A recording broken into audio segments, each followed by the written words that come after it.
अस्सलाम वालेकुम। दुनिया में सबसे लंबी ज़बान ज़राफ़े की होती है। बाकी जो शादीशुदा हजरात के जहन में आ रहा है वो भी ठीक है। हाँ जी।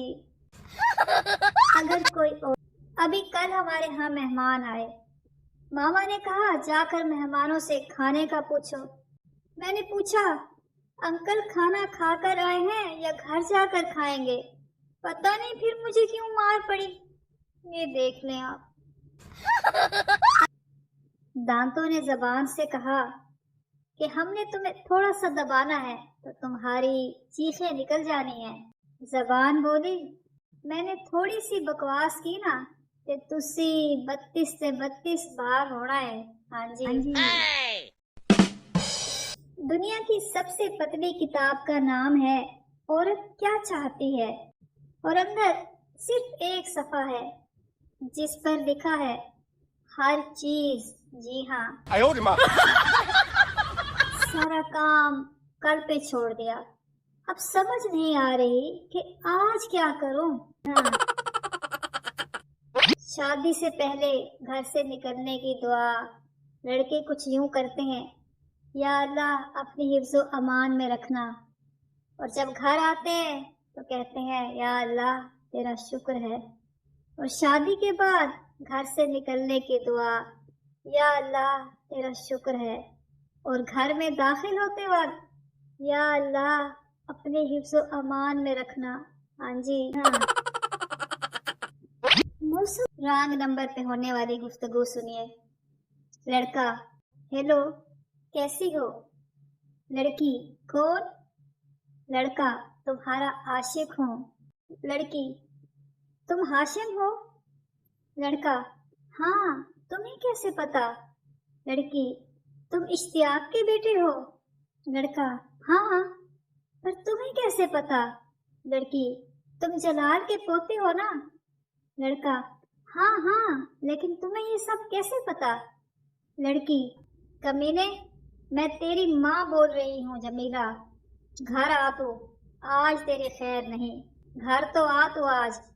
लड़का सॉरी सॉरी अम्मी नंबर सेव नहीं किया था। हाँ ये देखने हाँ।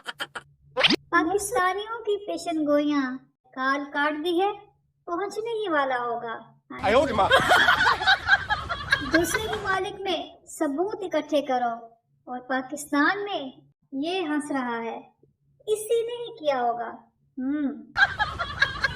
जिंदगी में कोई ऐसा शख्स जरूर होना चाहिए जो हाल पूछे तो बंदा रोना पीटना डाल दे। काश मैं आटा लिखूं और रोटियां बन जाएं, ऐ काश।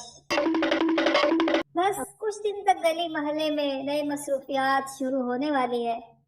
बाजी आप गुजर जाइए, बकरा कुछ नहीं कहेगा, मैं यहीं पे खड़ा हूँ।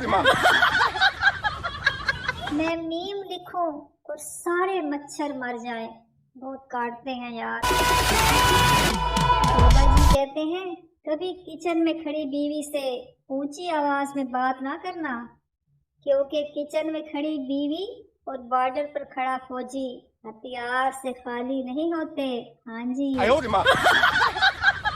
एक आदमी भागता हुआ होटल के मैनेजर के पास आया और हाँफता हुआ बोला जल्दी चलो मेरी बीवी होटल की खिड़की से कूद कर जान देना चाहती है। मैनेजर लेकिन मैं क्या कर सकता हूँ जनाब। आदमी यार खिड़की नहीं खुल रही। हाँ जी। मियाँ बीवी की लड़ाई हो गई। आधा दिन चुपचाप गुजरने के बाद बीवी अपने मियाँ के पास आई और बोली थोड़ा आप समझौता करो, थोड़ा मैं समझौता कर लेती हूँ। मियाँ अच्छा किस तरह समझौता करना है? बीवी आप माफी मांग लो, मैं माफ कर दूंगी। हाँ जी। किचन में काम करने के भी अलग मसले हैं। कुकर मुझे देखकर सीटी बजाता है, रोटियां मुझे देखकर जल जाती हैं। दही को अलग प्रॉपर ट्रीटमेंट ना दो तो अलग रूप ले लेता है। बस चाय और दूध को ही मेरी परवाह है। जिनको 2 मिनट के लिए चूल्हे पर अकेला छोड़कर चली जाऊं तो मुझे ढूंढने के लिए पतीले से बाहर आ जाती है। हाँ जी। और इसके साथ ही इजाजत दीजिए, इंशाअल्लाह फिर होती है मुलाकात। तब तक के लिए अल्लाह हाफिज।